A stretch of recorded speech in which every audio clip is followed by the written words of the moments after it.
ಆತನು ಎಂದೆಂದು ಒಳ್ಳೆಯದನ್ನು ಮಾಡಲು ಬಯಸುವನಾಗಿದ್ದಾನೆ. ಬೆಳಗಿನ ಸಮಯದಲ್ಲಿ ಒಂದು ತೆಲುಗು ಹಾಡನ್ನು ಹಾಡಿ ನಿರಂತರವಾಗಿ ಕನ್ನಡ ತಮಿಳು ಹಾಡಲು ಹಾಡಿ ದೇವರ ನಾಮವನ್ನು ನೆನಪಿಸೋಣ. ಆತನ ನಾಮವನ್ನು ಎಲ್ಲರೂ ಮನಪೂರ್ವಕವಾಗಿ ಸಂಪೂರ್ಣ ಮನಸ್ಸಿನಿಂದ ದೇವರಿಗೆ ಆರಾಧಿಸೋಣ. ಎಲ್ಲರೂ ಕರಗಳನ್ನು ತಟ್ಟುತ್ತಾ ಸಂತೋಷದಿಂದ ಉತ್ಸಾಹದಿಂದ ದೇವರಿಗೆ ಮಾತ್ರ ಮಹಿಮೆ ಸಲ್ಲಿಸೋಣ. ಹಲ್ಲೆಲೂಯಾ. ಆರಾಧಿಂತು ನಿನ್ನು ದೇವಾ, ಆನಂದಿತು ನಿಲ್ಲು ದೇವಾ, ಆರಾಧಿತು ನಿನ್ನು ದೇವಾ, ಆನಂದಿತು ನಿಲ್ಲು ದೇವಾ, ಆರಾಧಿತು ನಿನ್ನು ದೇವಾ, ಆನಂದಿತು ನಿಲ್ಲು ದೇವಾ. ఆరాధనలకు యోగ్యుడా, స్తుతి పాడి నిన్ను పొగడెదవు. ఆరాధనలకు యోగ్యుడా, స్తుతి పాడి నిన్ను పొగడెదవు. ఆరాధన ఆరాధన ఆరాధన నీకే, ఆరాధన ఆరాధన ఆరాధన నీకే. ఆరాధింతు నిన్ను దేవా, ఆనందింతు నీలో దేవా, ఆరాధింతు నిన్ను దేవా, ఆనందింతు నీలో దేవా. ఆరాధనలకు యోగ్యుడా, స్తుతి పాడి నిన్ను పొగడెదవు. ఆరాధనలకు యోగ్యుడా, స్తుతి పాడి నిన్ను పొగడెదవు. ఆరాధన ఆరాధన ఆరాధన నీకే, ఆరాధన ఆరాధన ఆరాధన నీకే.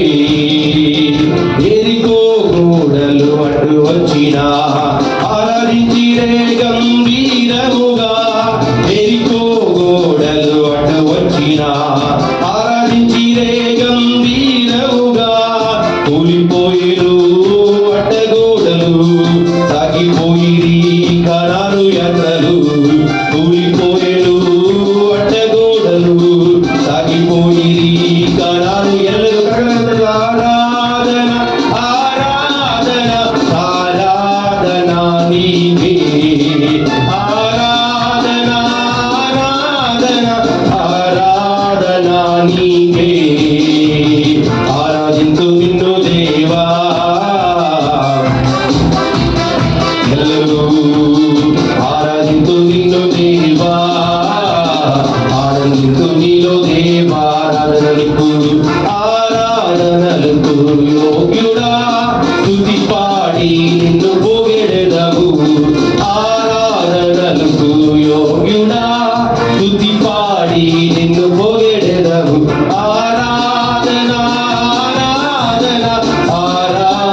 కుందేరించెను అగ్ని జ్వాలలు విప్పబడెను ఆత్మజలుపు. ఆరాధన ఆరాధన ఆరాధన నీకే. ఆరాధన ఆరాధన ఆరాధన నీకే. ఆరాధింతు నిన్ను దేవా, ఆనందింతు నీలో దేవా, ఆరాధింతు నిన్ను దేవా, ఆనందింతు నీలో దేవా. ఆరాధనలకు యోగ్యుడా, స్తుతి పాడి నిన్ను పొగడెదవు. ఆరాధనలకు యోగ్యుడా, స్తుతి పాడి నిన్ను పొగడెదవు. ఆరాధన ఆరాధన ఆరాధన నీకే. ಎಲ್ಲ ಶಬ್ದಗಳು ಜಡದವ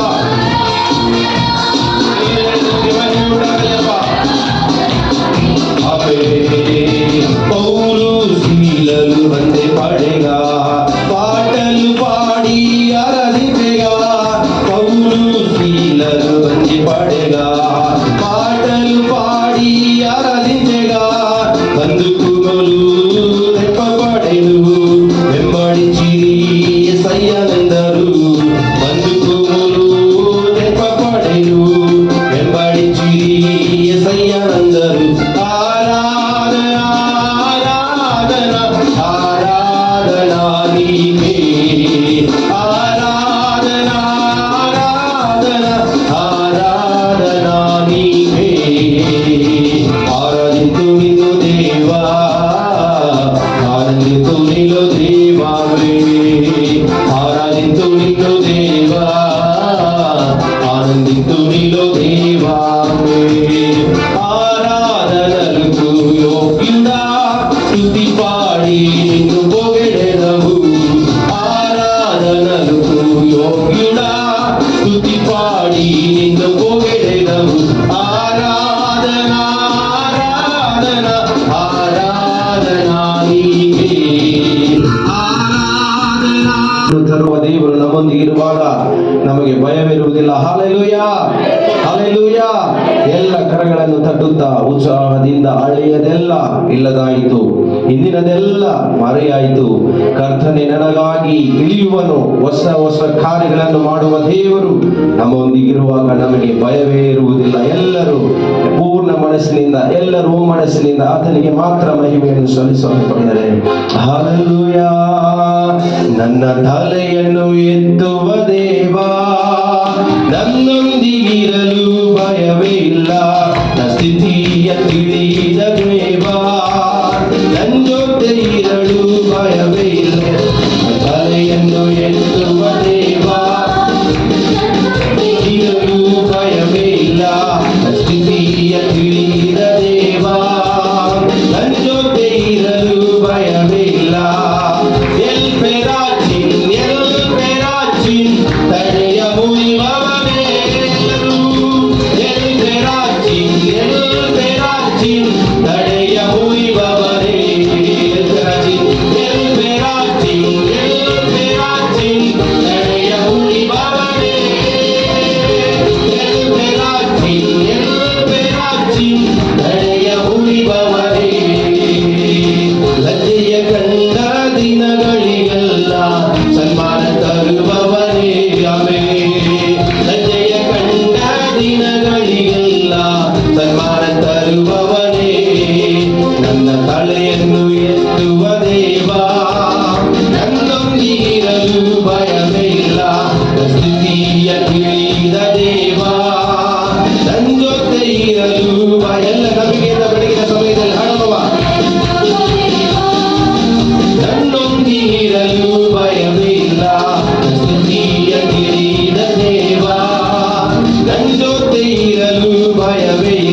ಮರೆಯಾಯಿತು ಹಿಂದಿನದೆಲ್ಲ ಮರೆಯಾಯಿತು ಹಳೆಯದೆಲ್ಲ ಇಲ್ಲದಾಯಿತು ಹಿಂದಿನದೆಲ್ಲ ಮರೆಯಾಯಿತು ಕರ್ತನೇ ನನಗಾಗಿ ಇಳಿಯುವನು ಎಲ್ಲರೂ ಕರ್ತನೇ ನನಗಾಗಿ ಇಳಿಯುವನು ಹೊಸ ಕಾರ್ಯವ ಮಾಡುವನು ಹೊಸ ಕಾರ್ಯವ ಮಾಡುವೆಲ್ಲರೂ ಕಡೆಯ ಮುರಿವವರೇ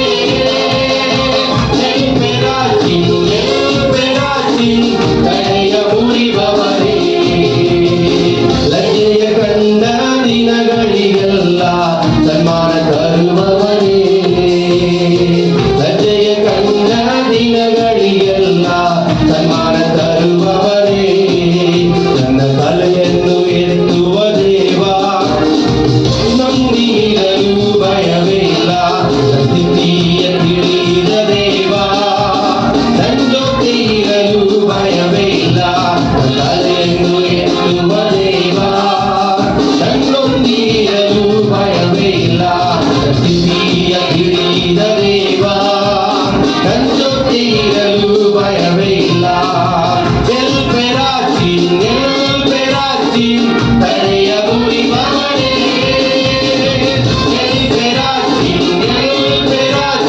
ಕಡೆಯ ಮುರಿವವರೇ ತಡೆಯ ಮುರಿವವರೇ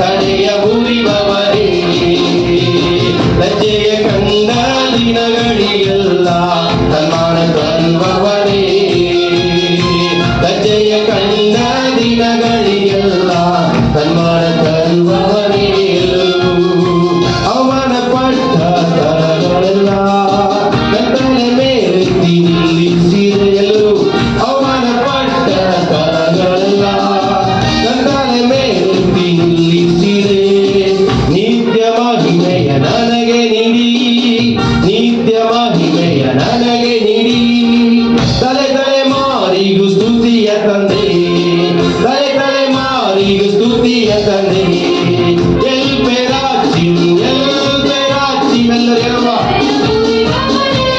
ಅಪ್ಪ ನಿಮಗೆ ಬಂದಿರುತ್ತಾರೆ ಸ್ವಾಮಿ ಕಡೆಯ ಮುರಿವವರೇ ಎಲ್ಪೆರಾಚಿನ್ ಕಡೆಯ ಮುರಿವವರೇ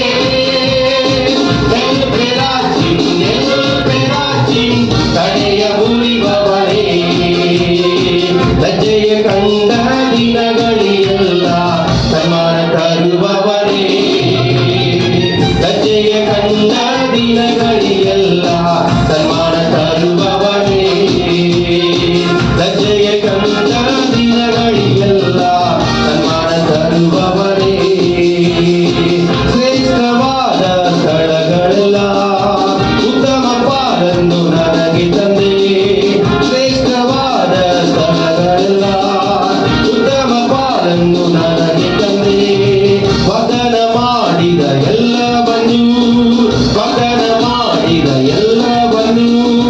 ತಕ್ಕ ಸಮಯಕ್ಕೆ ನೆರವೇರಿಸುವೆ ತಕ್ಕ ಸಮಯಕ್ಕೆ ನೆರವೇರಿಸುವೆ ಎಲ್ಲರೂ ಎಲ್ಪೆರಾಚಿನ್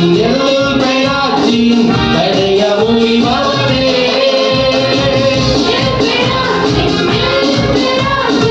ಕಡೆಯ ಮುರಿವವರೇ ಎಲ್ಪೆರಾಚಿನ್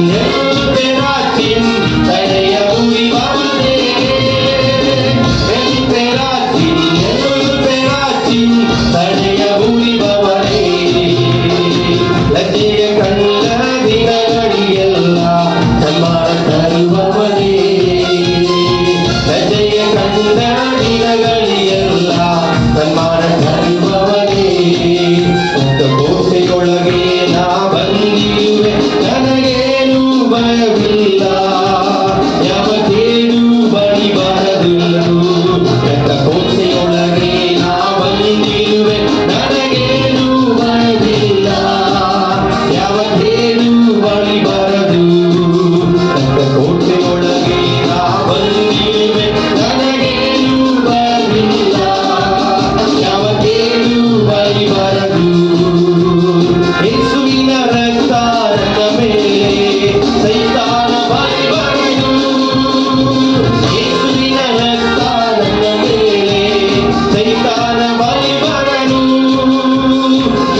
விடுதலை சபையிலே ஹalleluya ஸ்தோத்திரப்பா ஸ்தோத்திரப்பா ஸ்தோத்திரப்பா படிக்கு எங்களை அர்ப்பணிங்கள் சொல்லுங்களேன். துதிப்பே துதிப்பே கொண்டே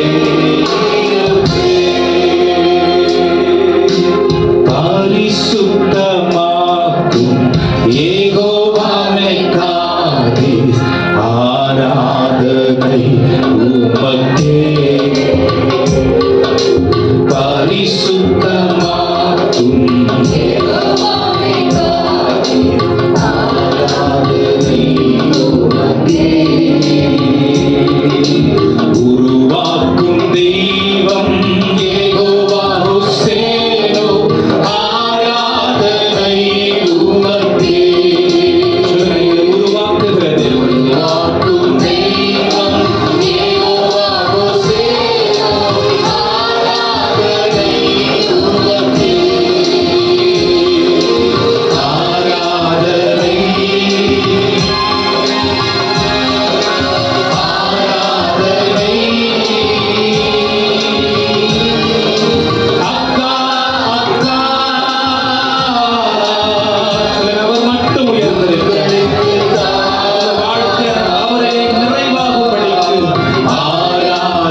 சொல்லலாமா?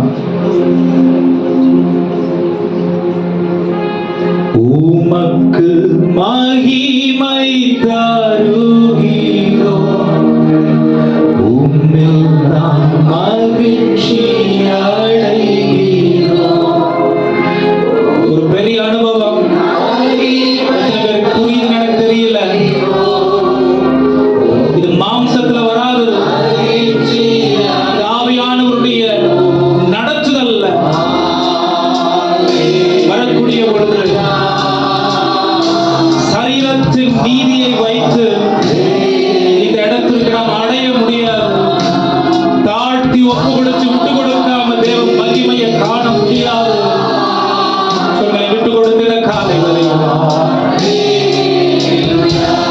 சொல்லுங்க, தாழ்மையில் தாழ்மையில்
நேசித்த நேசத்தின் ஆழமதே.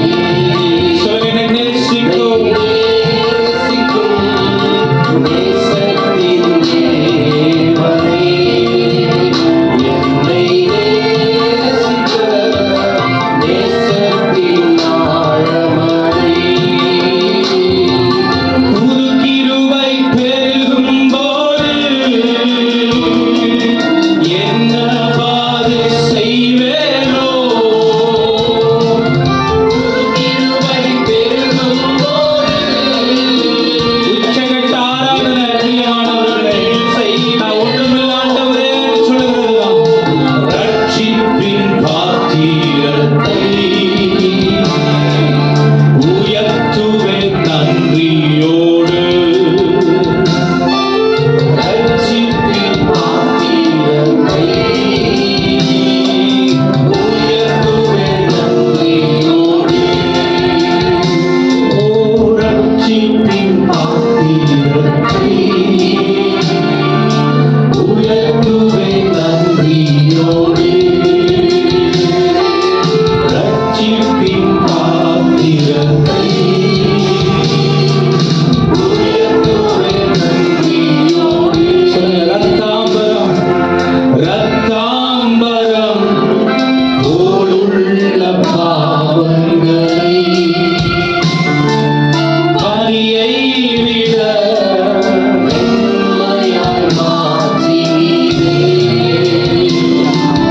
ரத்தாம்பரம் போலுள்ள பாவங்களை பனியை விட வெண்மையாய் மாற்றினீரே. சொந்த ரத்தம் நல்கியா மகிமையை பலியாக்கி நீரப்பா, உம்முடைய தியாகத்திற்கு என்ன கைமாறு செய்ய முடியும்? சொல்லுங்க, பாவத்திற்கு மறித்து நீதிக்கு பிழைக்க உதவி செய்யும்.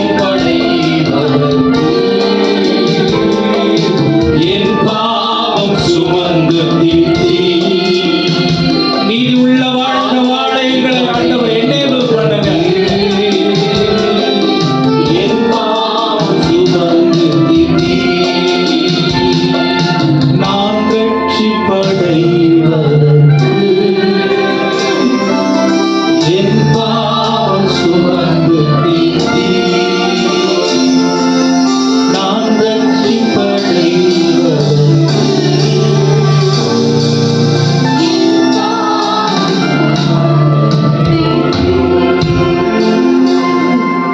உதடுகளை திறந்து தேவனை உயர்த்தின காலை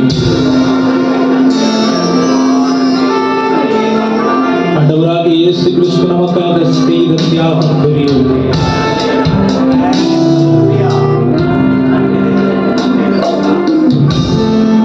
எத்தனை உயிர் நமக்கு இருந்தாலும்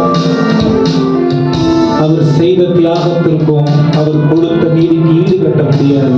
மாம்சத்துல நாம் சொல்றோம். ஆனாலும் அவர் இரக்கத்தின்படி கிருபையினாலே விசுவாசத்தை கொண்டு ரட்சிக்கப்பட்டிருக்கிறோம். நம்மால் உண்டானதில்ல, அவருடைய ஈவு. நம்மால் உண்டானதில்லை, அவருடைய ஈவு.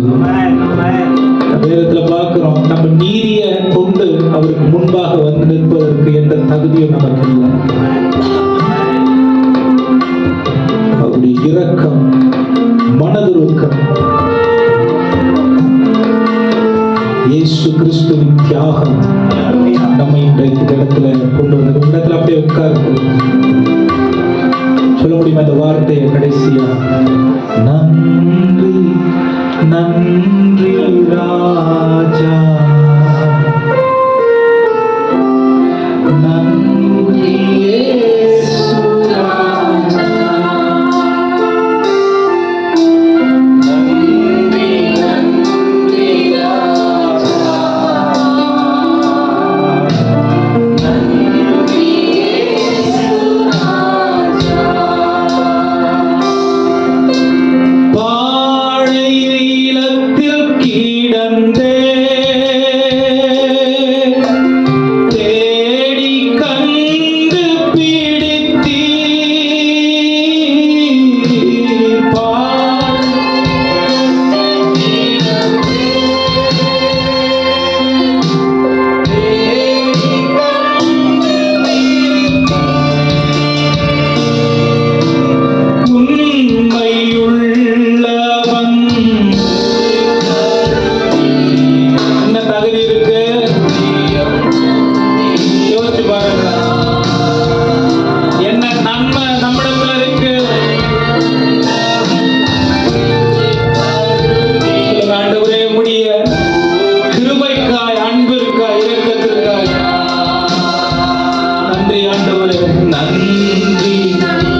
பரிசுத்தம் இல்லாமல் தேவனை தரிசிப்பது கூடாத காரியம் என்று வேதம் சொல்லிக் கொடுக்கிறது. ஆமென். ட்ரெண்டுக்கு ஏற்ற மாதிரி மாறுகிற சூழ்நிலையும் சபையும் நிலைத்திருக்காது. ஆமென். வேத வசனத்தின்படி நிலைத்திருக்கிற சபையே தேவனுடைய வருகையில் எடுத்துக் கொள்ளப்படும். வேதம் என்ன சொல்லுது?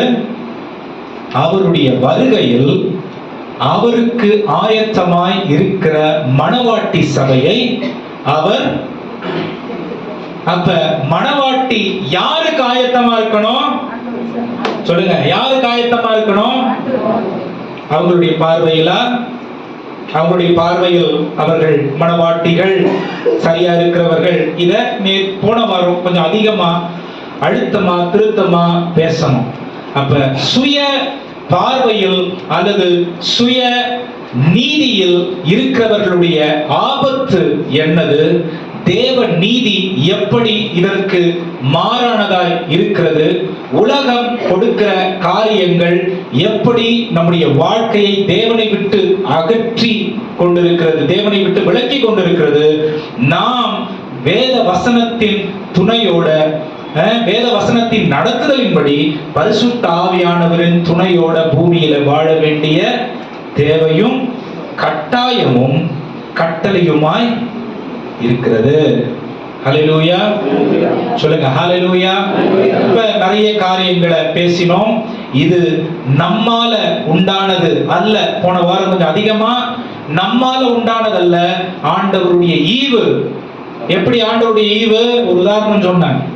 ஒரு சின்ன குழந்தை, அந்த குழந்தைக்கு நீங்க ஏதோ ஒரு பேங்க்லயோ போஸ்ட் ஆபீஸ்லயோ அக்கவுண்ட் ஓபன் பண்ணி காசு போட்டு வைக்கிறீங்க அப்படின்னா அது அந்த குழந்தையுடைய பெயர்ல இருந்தாலும் வேற ஒருத்தவங்க பெற்றோர் அந்த காசை போட்டு வைக்கிறாங்க.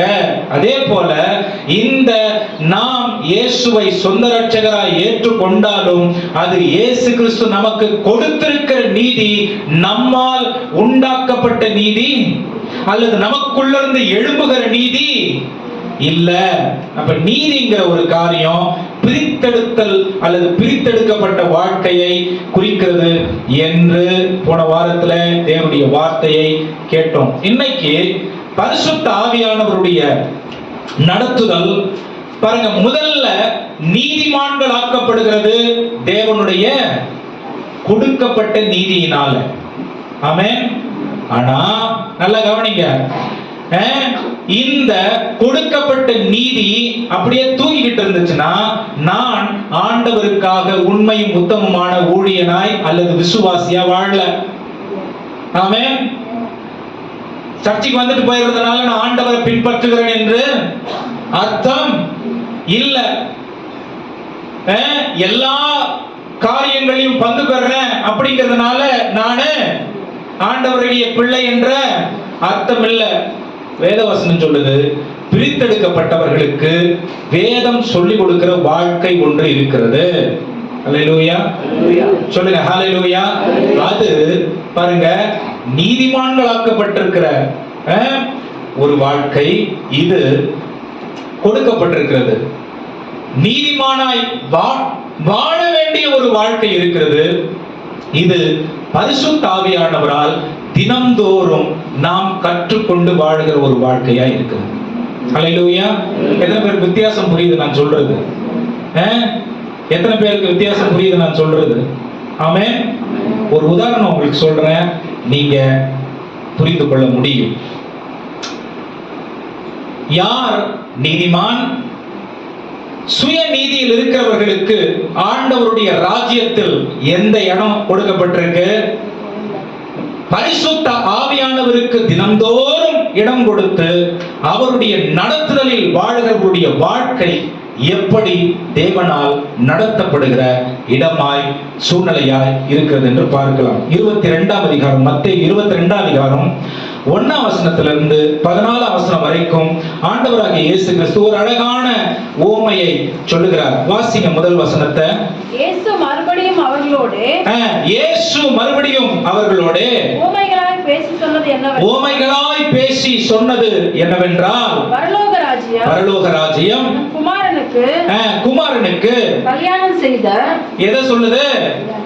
குமாரனுக்கு கல்யாணம் செய்த ஒரு ராஜாவுக்கு ஒப்பாய் ஒரு இருக்கிறது. ராஜாவுக்கு ஒப்பாய் இருக்கிறது. பாருங்க, ஆண்டவராகிய தேவன் தன்னுடைய குமாரனை நமக்காக கொடுத்து அவருடைய இரத்தத்தினால் நம்மை மீட்டெடுத்து நாம் தூய்மையாய் வாழ்ந்து அவருக்கு மணவாட்டிகளாய் பூமியில் இருக்கும்படிக்கு அவருக்கு நிச்சயிக்கப்பட்டிருக்கிறோம். ஆமென். அவருக்கு நிச்சயிக்கப்பட்டிருக்கிறோம். இந்த நிச்சயத்தை நடத்தி வைக்கிறது யாரு? பிதாவாகிய தேவன். ஆமென். பிதாவாகிய தேவன். தொடர்ந்து வாசிங்க. அழைக்கப்பட்டவர்களை சோ இந்த திருமணத்திற்கு அழைக்கப்பட்டிருக்கிறவர்கள் கல்யாணத்திற்கு வர சொல்லும்படி அவன் தன் ஊழியக்காரனை அனுப்பினான். ஊழியக்காரங்களுடைய வேலை என்னது? பக்கத்துல பார்த்து சொல்றது செய்யுது. ஆமென். ஆண்டவர் சொல்றாரு, என்னுடைய குமாரனுக்கு திருமணத்தை வச்சிருக்கிறேன், நான் அழைப்பு கொடுத்திருக்கிறேன், அழைப்பு கொடுத்தவங்களை போய் அழைத்து வாருங்கள் சொல்றாரு. தொடர்ந்து வாசிங்க. அவர்களோ வர மனதில்லாதிருந்தார்கள். அவர்களோ, அப்ப ஆண்டவருக்கு தெரியும் ரட்சிக்கப்பட்ட எல்லாரும் போறது இல்ல, ரட்சிக்கப்பட்ட எல்லாரும் என்ன பண்றது இல்ல. ஏன்? கீழே சொல்றார், வாசிங்க. அப்பொழுது அவன் வேறு ஊழியக்காரரை அழைத்து நீங்கள் போய் இதோ என் விருந்தை ஆயத்தம் பண்ணினேன், என் எருதுகளும் கொடுத்த ஜந்துக்களும் அடிக்கப்பட்டது, எல்லாம் ஆயத்தமாய் இருக்கிறது, கல்யாணத்திற்கு வாருங்கள் என்று அழைக்கப்பட்டவர்களுக்கு சொல்லுங்கள் என்று அனுப்பினான். அழைக்கப்பட்டவர்களோ அதை அசட்டை பண்ணி என்னது? முதல்ல வர மறுத்தார்கள், இரண்டாவது அசட்டை பண்றாங்க. அப்படின்னா கண்டுக்கிறது இல்ல.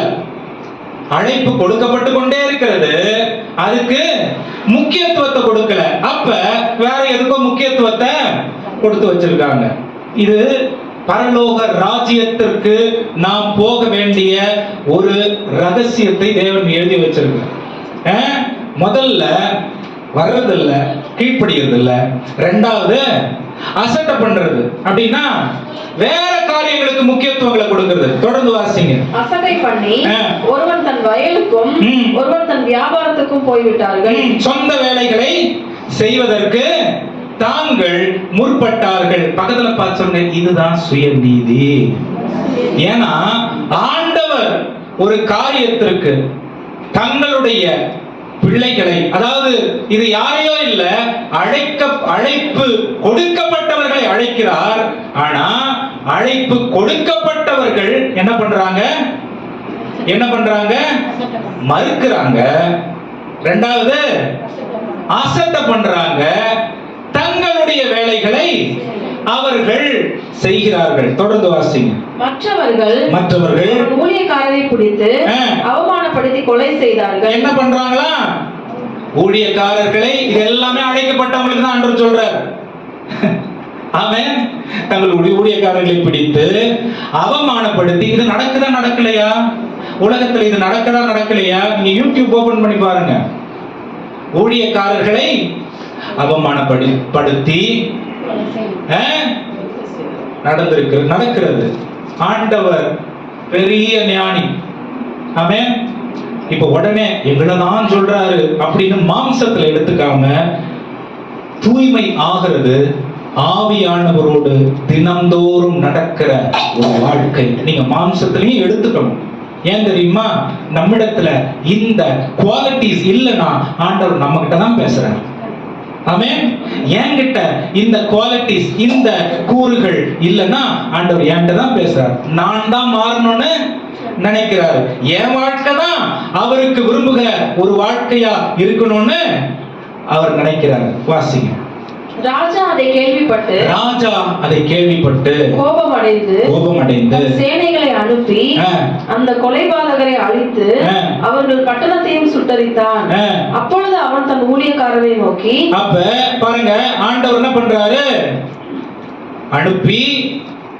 இது யார சொல்லுதுன்னா ஆண்டவராகிய இயேசு கிறிஸ்து. முதல்ல இதனுடைய பின்னணியை புரிஞ்சுக்கணும். எப்பொழுதும் மத்தேயுக்கு எழுதின நிருபத்தை நீங்க வாசிக்கும் பொழுது இது யூதர்களுக்கு மையப்படுத்தி எழுதின ஒரு சுவிசேஷ நூல். மத்தேயு லேவியனாக இருந்தான். அவன் ஒரு சுவிசேஷ நூலை யூதர்களை மையப்படுத்தி எழுதுகிற ஒரு காரியமா இருந்தது. அப்ப ஆண்டவர் என்ன சொல்றாருன்னா, தன்னுடைய சொந்த ஜனத்திற்கு மீட்பு கொடுக்கும்படிக்கு தன்னுடைய சொந்த குமாரனை பரலோகத்திலிருந்து அனுப்பினார். ஆனா இந்த ஜனம் என்ன பண்ணுதுன்னா, அவரை புறக்கணித்து அவரை அசட்டை பண்ணி அவருடைய சத்தத்திற்கு செவி கொடாமல் சொந்த வேலைகளை செய்து சொந்த காரியங்களில் ஈடுபட்டு அவர்களுடைய விருப்பத்திற்கு ஏதுவான காரியங்களை செய்து அவரை ஒரு நாள் பிடித்து அவமானப்படுத்தி கொன்று போட்டார்கள். ஆமென். இது நடக்க போறத இயேசு கிறிஸ்து நடக்கிறதுக்கு முன்னாடியே சொல்றார். ஆமென். நடக்க போறத நடக்கிறதுக்கு முன்னாடியே சொல்றார். இன்னைக்கு தேவராஜ்யத்திற்குள்ளே அழைக்கப்பட்டவர்கள் அநேகராய் இருந்தாலும் தெரிந்து கொள்ளப்பட்டவர்கள் தான் போய் சேர முடியும். அழைக்கப்பட்டவர்களா இருக்கிறோம் என்று பரலோகத்துக்கு போயிடுவோங்கிற எண்ணத்துல, சொந்த விருப்பத்தில், சொந்த எண்ணத்தில், சொந்த சூழ்நிலைகளில், சொந்த வேலைகளை செய்து தேவனை திருப்திப்படுத்தி விடலாம் என்று நாம் வாழ்ந்தால் நாம் அநீதி உள்ளவர்கள் என்று வேதம் சொல்கிறது. ஆமென். பக்கத்துல பார்த்து சொல்லுங்க, நாம் ஆவிக்குரிய யூதர்களா இருக்கிறோம். ஒரிஜினலா இது யூதர்களுக்கு எழுதப்பட்டது. அவங்க புறக்கணிச்சதுனால, சரி ஆவிக்குரிய யூதர்கள் எப்படிப்பட்டவர்களா இருக்கிறாங்க, புறஜாதிகளுக்கு இங்க வேதம் எப்படி அடையாளத்தை கொடுத்து தெரியுமா? வாசிங்க தொடர்ந்து 8ஆம் வசனம். அப்பொழுது அவன் தன் ஊழியக்காரரை நோக்கி, கல்யாண விருந்து ஆயத்தமாய் இருக்கிறது, அழைக்கப்பட்டவர்களோ அதற்கு அபாத்திரமாய் போனார்கள். அழைக்கப்பட்டவர்கள் அபாத்திரமாய் போனார்கள். ஆகையால் நீங்கள் வழி சந்திகளிலே போய் என்ன பண்ண சொல்றாரு? வெளியே போங்க, அழைக்கப்படாதவர்களிடத்துல போங்க, வழி சந்திகளில் போங்க, போயிட்டு காணப்படுகிற யாவரையும், பார்க்கிற எல்லாரையும் கல்யாணத்திற்கு அழைத்து கொண்டு வாருங்கள் என்றான். ஆமென். கல்யாணத்திற்கு இது முதல் படி. இதுல நான் முடிச்சிடுறேன், இன்னைக்கு நிறைய நேரம் இல்லை. இது முதல் படி. நம்ம யாரு?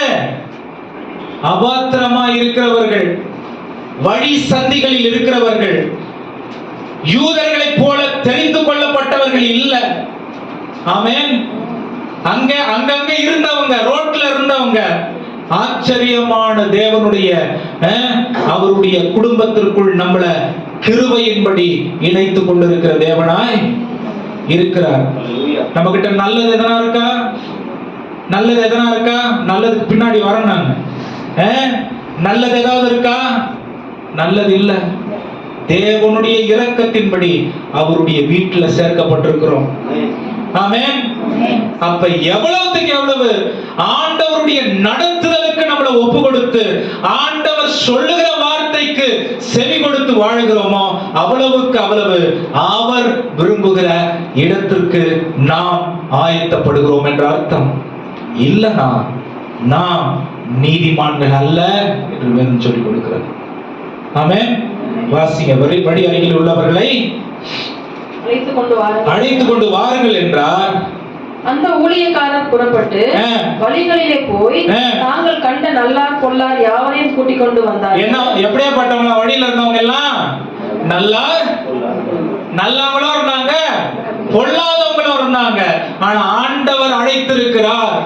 நம்மிடத்துல நன்மை இல்லை. அதுக்கு தான் சொன்னேன். நம்மிடத்துல முதல் வசனத்துல, 2வது வசனத்துல மறந்துடாதீங்க, பரலோக ராஜ்யத்திற்கு இது ஒப்பா இருக்கிறது. நீங்க பரலோகத்துக்கு போகணும்னா இந்த சத்திய, இந்த ரகசியத்தை அறிந்து கொள்ள வேண்டும். ஆமென். வாசிங்க. நல்லார் பொல்லார் எல்லாரையும் அழைத்து கொண்டு வாருங்கள். அழைத்து கொண்டு வந்தார்கள். கல்யாண சாலை விருந்தாளிகளால் நிறைந்தது. கல்யாண சாலை விருந்தாளிகளால் நிறைந்தது. விருந்தாளிகளை பார்க்கும்படி ராஜா உள்ளே பிரவேசித்த போது கல்யாண வஸ்திரம் தரித்திராத ஒரு மனுஷனை அங்கே கவனிங்க. ஆண்டவர் தன்னிடத்தில் சேர்த்துக் கொள்ளுகிறவர்களுக்கு ஒரு விசேஷித்த அடையாளத்தை கொடுக்கிற தேவனாய் கல்யாணம். பாருங்க, பைபிள் என்ன சொல்லுது? கல்யாண சாலையில் எல்லாரும் இணைந்திருக்கும் பொழுது ஒரு மனுஷன் கல்யாண வஸ்திரத்தை தரித்திராதவனா இருந்தான். அப்படின்னா என்ன அர்த்தம்? எல்லாருக்கும் ஒயிட் ட்ரெஸ் கொடுத்திருக்காங்கன்னு வைங்க. கல்யாணத்துக்கு எல்லாருக்கும் ஒயிட் ட்ரெஸ் போட்டு வாங்க அப்படின்னு. ஒருத்தர் மட்டும் பிளாக் ட்ரெஸ் போட்டு வந்து அங்க உட்கார்ந்து இருந்தா அது என்ன அர்த்தம்? எதை அது குறிக்குது? எதை குறிக்குது? பிளாக் ட்ரெஸ்னா ஓ இவன் கெட்டவன் அப்படி இல்ல. சரி பிளாக் வேணாம், கிரீன் கலர் ட்ரெஸ் போட்டு வந்தான்னு சொல்லு. பிளாக்னா உடனே ஒரே பிசாசு இப்போ ஆவி அப்படி இறங்கிடுவாங்க நம்ம ஆட்கள். அப்படி இல்ல. ஒரு பச்சை கலர் துணி போட்டு வந்தா அப்படியே பளிர்னு இருக்காருன்னு வைங்க. அவரு பச்சை கலர் துணி, எல்லாரும் ஒயிட் கலர் ட்ரெஸ், அவர் மட்டும். இந்த கல்யாணத்திற்கு வர வேண்டிய தகுதி என்ன? என்ன தகுதி என்ன? எல்லாருக்கும் கல்யாணத்தை ஏற்படுத்தினவர் ஒரு வஸ்திரத்தை, கல்யாண வஸ்திரத்தை கொடுக்கிறாரு. அதுல ஒருத்தவர் மட்டும் அப்படின்னா என்ன அர்த்தம்? கொடுக்கப்பட்ட வஸ்திரத்தை ஏற்றுக்கொள்ள இவங்க பேர் தான் சுயநீதிக்காரர். ஆமென். என் ட்ரெஸ் நான் போட்டு வரேன், இவங்க எல்லாம் இருக்கிற மாதிரி நானு இருக்கணும்ன்ற என்ன அவசியம் இருக்கு? ஆமென். ஆனா ஆண்டவர் என்ன தெரியுமா சொல்றாரு? கவனிங்க, இதுதான் பிசாசு நம்மள வஞ்சிக்கிறதுக்கு எடுக்கிற ஆயுதம். உங்ககிட்ட நல்ல ட்ரெஸ் இருக்குல்லப்பா, நீ எதுக்கு அவங்கள மாதிரி ட்ரெஸ் போடணும்? ஆமென். அதுல என்ன தப்பு இருக்கு? இது நல்லது தானே, இது நல்லது தானே, இல்ல என்ன தப்பு இருக்கு? ஆனா வேதம் என்ன தெரியுமா சொல்லுது? ஆண்டவர் சொல்லாதத செய்யறது எல்லாமே தப்பு. ஆமென். பழைய பாட்டு போலாமா? சாமுவேல் 15 அதிகாரம், 1 சாமுவேல் 15 அதிகாரம். ஆண்டவர் சொல்றத செய்யறது மட்டும் இல்ல, ஆண்டவர் சொல்றத மட்டும்தான் செய்யணுங்கிறது வேதம் சொல்லி கொடுக்கிற ஒழுங்கு. என் மனசுக்கு நல்லதுன்னு படுற காரியம் ஒழுங்கு இல்லை. 8ஆம் வசனம் வாசிங்க. 15 அதிகாரம் 9ஆம் வசனம் வாசிங்க. சவுலும் ஜனங்களும் ஆகாகையும், சவுலும் ஜனங்களும் அவருடைய சேனையும் ஆகாகையும் ஆடு மாடுகளில் முதல் தரமானவைகளையும், கவனிங்க, ஆடு மாடுகளில் முதல் தரமானவைகளையும், இரண்டாம் தரமானவைகளையும், ஆட்டுக்குட்டிகளையும், நலமான எல்லாவற்றையும், கவனிங்க, நலமான எல்லாவற்றையும் அழித்து போட மனதில்லாமல் வைத்து அற்பமானவைகளும்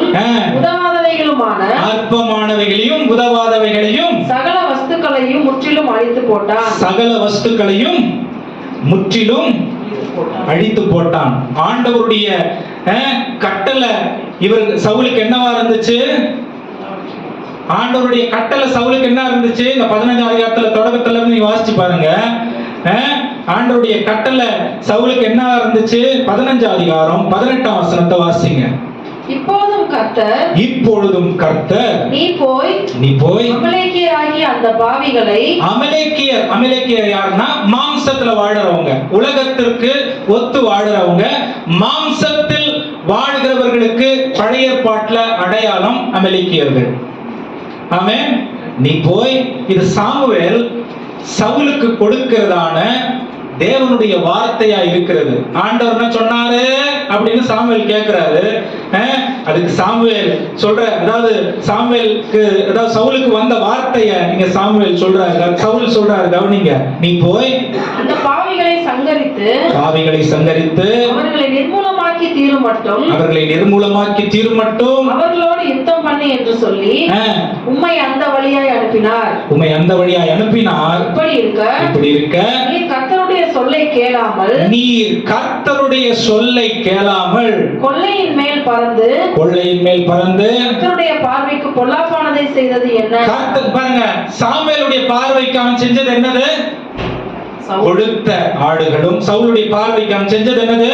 கொழுத்த ஆடுகளும் கொழுத்த கன்றுகளும். அங்க இருந்த நல்ல திடகாத்திரமா இருந்த வேலைக்காரங்களும் என்ன பண்ணா? எடுத்து வச்சுக்கிட்டான். எல்லாம் இந்த கை உடைஞ்சு, கால் உடைஞ்சு, ஒல்லியா இருக்கிறது, மெலிஞ்சு போயிருக்கிறது எல்லாம் என்ன பண்ணிட்டான்? அழிச்சு போட்டான். ஆமென். ஆண்டவர் என்ன சொன்னாரு? எல்லாத்தையும் மாம்சம் சாகணும் அப்படின்னு ஆண்டவர் சொல்றாரு. மாம்சத்துக்கு ஏதுவான எல்லா காரியமும் செத்து போகணும். அப்பதான் நீதி நிலை ரட்சிக்கப்படும்னு ஆண்டவர் சொல்றாரு. ஆனா இங்க நடக்கிறது என்ன? மாம்சத்துல நல்ல மாம்சம் வேற, கெட்ட மாம்சம் வேறன்னு. இது நல்லது தானங்க, ஆண்டவருக்கு தானங்க ஆராதனை பண்றோம், ஆண்டவருக்கு தானே ஊழியம் செய்யறோம். ஆமென். ஆண்டவரால் நடத்தப்பட்டு செய்யறோமா? ஆமென். ஆண்டவருக்காக செய்யற எல்லாமே ஆண்டவரால அங்கீகரிக்கப்படாமல் இருக்குமே என்று சொன்னால் அது தேவனால் ஏற்றுக்கொள்ளப்பட முடியாத பாவம். அதுக்கு பேர் அநீதி. ஆமென். சவுலுடைய பார்வைக்கு நீதியாய் எண்ணப்பட்டது, தேவனுடைய பார்வைக்கு அநீதியாய் இருந்தது. எல்லாரும் திருமணத்திற்கு கொடுக்கப்பட்டிருக்கிற ஆடையை அணிவித்துக் கொண்டிருந்த நேரத்தில் ஒருத்த மட்டும் சொந்த ஆடையை அணிவித்துக் கொண்டு வந்தது. இந்த ஒரே ஒரு தப்பு சவுல் செய்ததனால ஆண்டவர் அவனை ராஜ்ய பாரத்திலிருந்து நீக்கிவிட்டார். ஆமென். சொல்லுங்க ஹல்லேலூயா. மாம்சத்தில் பிறக்கிறது பாவமே என்று வேதம் சொல்லிக் கொடுக்கிறது. மாம்சத்துல நல்லது கெட்டதெல்லாம் இல்ல. ஆமென். பக்கத்துல பார்த்து சொல்லுங்க, மாம்சத்துல நல்லது கெட்டது இல்ல. மாம்சம் கெட்டது. ஹல்லேலூயா. மாம்சம் ஆவியோ ஜீவ விருட்சத்தை உண்டு பண்ணுகிற ஒன்றாய். அதுக்குதான் வேதம் சொல்லுது, ஞான ஸ்நானம் நாம் எடுக்கும் பொழுது நாம் பாவத்திற்கு மரித்து நீதிக்கு, மாம்சத்துக்கு மரித்து ஆவிக்கு பிழைக்கிறோம். ஹல்லேலூயா. இதை விட தெளிவா எனக்கு சொல்லிக் கொடுக்க தெரியாது. ஆமென். உங்க கையில் இருக்கிற வசனத்தை வச்சுதான் உங்களை ஆண்டவர் நியாயம் தீர்ப்பார். ஆமென். நான் மறுபடியும் சொல்றேன், நியாய தீர்ப்புல நீங்களும் நானும் போய் நிற்கும் பொழுது ஆண்டவர் இது நல்லது தானே. ஆதாம் அவனுடைய முதல் தப்பு என்ன சொல்லுங்க பார்க்கலாம். ஆதாமுடைய முதல் தப்பு, போன வாரம் ஏவாளுடைய முதல் தப்பு சொன்னேன். ஏவாளுடைய முதல் தப்பு என்னது சொல்லுங்களேன். ஆண்டவருடைய வார்த்தைக்கு கீழ்ப்படியலன்னா பரவாயில்ல, ஆண்டவருடைய வார்த்தையில அப்படியே நிக்கலன்னா பரவாயில்ல. பிசாசனுடைய முதல் பொய் என்ன தெரியுமா? பிசாசனுடைய முதல் பொய் எது? ஆண்டவர் சொல்றாரு, நீ சாகவே, இந்த பழத்தை சாப்பிட்டா நீ சாகவே. பிசாசு என்ன சொல்றான்? நீ சாவ மாட்ட. ஆமென். சாவ மாட்டேன்றது கேட்கறதுக்கு நல்லா தான் இருக்குது. அடுத்து கொஞ்ச நேரத்துல ஆண்டவருக்கும் அவளுக்கும் இருந்த தொடர்பு துண்டிக்கப்பட்டது. வேதம் என்ன தெரியுமா சொல்லுது? அவள் மரித்து போனாள். உயிரோட தான் இருக்கா, ஆனா ஆண்டவருக்கு அவளுக்கும் இருக்கிற தொடர்பு துண்டித்து போனதுனால அவள் சரி. ஏவாளுடைய முதல் பாவம் என்னது? பழத்தை வாங்கினதில்லை, கீழ்ப்படியாம இல்ல, ஆண்டவருடைய வார்த்தைய கேட்கலனாலும் பரவாயில்லன்னு நினைச்ச காரியம். ஹல்லேலூயா. ஆதாமுடைய பாவம் என்னது? ஆதாமுடைய முதல் பாவம் என்னது? பக்கத்துல பார்த்து சொல்லுங்க, நீ என்ன வேணா சரி, நான் அமைதியா உட்கார்ந்துக்கிறேன். ஆமென். ஆதாமுடைய முதல் பாவம் என்னது? நீ என்ன வேணா பண்ணு, நான் அமைதியா உட்கார்ந்துக்கிறேன். முடிவு என்னது? ரெண்டு பேரும் தேவனுடைய மகிமையை அற்று போனார்கள். ஏலியுடைய முதல் பாவம் என்னது? ஏலியுடைய பாவம் என்னது? கண்களுக்கு முன்பாக தவறு செய்ய நேரிட்டும் அவன் கேளாதவனாய் இருந்தான். தேவனுடைய பார்வைக்கு அது அநீதியா எண்ணப்பட்டது. அதனுடைய விளைவு என்ன தெரியுமா? குடும்பத்தில் இருக்கிற 3 ஆண்களும் ஒரே நாள்ல செத்து போயிட்டாங்க. ஆமென். சவுலுடைய பார்வையில அவன் செய்தது என்ன? அவன் செஞ்சது என்னது? நிறைய நேரம் இன்னைக்கு எல்லாத்துக்கும் ஆண்டவர் துணையை கூப்பிட்டுக்கிறது. சவுல் என்ன பண்றான்? அமலேக்கியர்களில் உள்ள சிறந்ததை தேவனுக்கு பலி செலுத்தும்படிக்கு நான் பிரித்தெடுத்தேன். கேட்டார் அவர் என்ன சொன்னாரு? எல்லாத்தையும் அழிச்சிரு. மாம்சம் ஆவியோட தொடர்புல இருக்க கூடாது. ரட்சிக்கப்பட்ட ஒரு மனுஷன் உலகத்தோட தொடர்போட, உலகத்தின் தொடர்போட வாழக்கூடாது.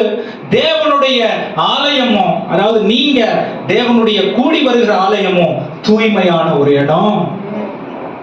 ஆமென். தூய்மையான ஒரு இடம். நீங்க இந்த ஆலயத்தை அதாவது பரிசுத்த அலங்காரத்துடனே வைத்துக் கொள்ளல அப்படின்னா, இந்த நாவிலிருந்து புறப்படுகிற வார்த்தை, இந்த கண்களிலிருந்து புறப்படுகிற பார்வை, கரங்களால் செயல்படுகிற செயல் மாம்சத்திலிருந்து வெளிப்படும். ஏன்னா அது ஆவியிலிருந்து பிறக்கல. ஏன்? மாம்சம் பாவம் வாழ்க்கையில் குடியிருக்கிறது என்று 1 யோவான் 3ஆம் அதிகாரம் 2ஆம் அதிகாரத்துல நான் வாசிக்க முடியும். 4ஆம் அதிகாரத்துல 2ஆம் வசனத்துல வாசிக்க முடியும். போன வாரம் நான் அந்த வசனத்தை உங்களுக்கு காண்பித்து கொடுத்தேன். ஆமென். அப்ப கிறிஸ்தவர்கள் பிரித்தெடுக்கப்பட்ட வாழ்க்கையை வாழாமல் தேவனை பூமியில் வெளிப்படுத்த முடியாததுக்கு ஒரே வழி, பிரித்தெடுக்கப்பட்ட வாழ்க்கை வாழ்றதுக்கு ஒரே வழி, தினந்தோறும் பரிசுத்த ஆவியானவர் நம்மளை தூய்மைப்படுத்தி நடத்த வேண்டும். ஆமென். மனிதனுடைய பார்வைக்கு நல்லது, தேவனுடைய பார்வைக்கு. இன்னொரு உதாரணம் சொல்லட்டுமா? லோத்தினுடைய பார்வைக்கு அருமையாய் இருந்த தோன்றின சோதோம் கோமரா தேவனுடைய பார்வைக்கு அருவருப்பாய் இருந்தது. ஆமென்.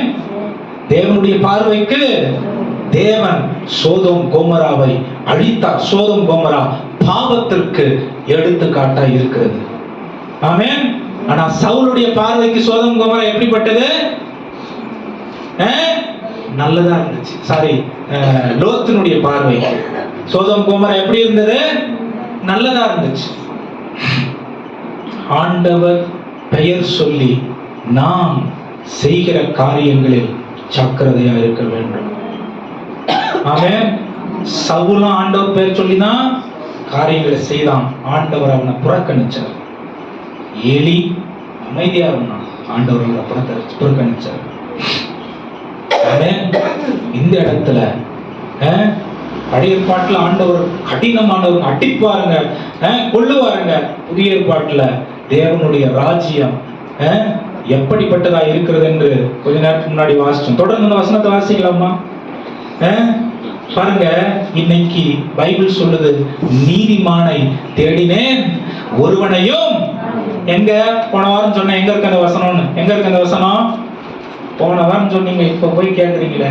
உங்களுக்கு ஏதாவது ரோமர் 5:3 5:10 சரி, இங்கே கொடுங்க. தொடர்ந்து வாசிக்கலாம். 11ஆம் வசனம்.